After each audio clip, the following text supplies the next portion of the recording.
Nu, taip, bet tai vis tiek yra miškas. Nu, tai jeigu nuskuto galvą, nu, tai galva tai liko. Darytas kuties barzda. Veids vis tiek liko. Barzda užaugs.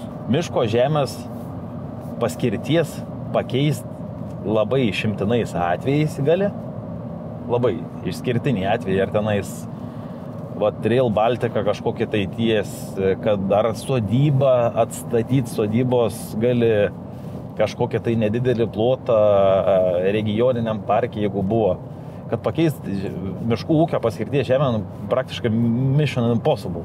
O iš žemės ūkio paskirties žemę padaryti miškų ūkio paskirties žemę, tai galim. Dabar iš viso anglies dvideginio kreditai mokami už pasodintus įveistus miškus žemės ūkio paskirties žemė.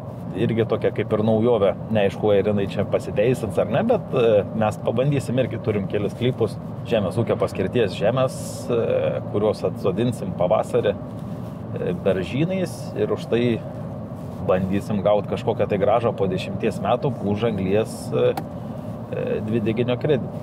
Kaip pavyzdys, dabar gamyklos privalo pirkti energiją, elektros iš atsinaujinančių energetikos energijos šaltinių parkų, ar tai vėjo jėgainių, ar saulės jėgainių. Dėl to tos jėgainės, vėjo ir saulės jėgainės jos yra dabar dėl to taip plačiai vystomos.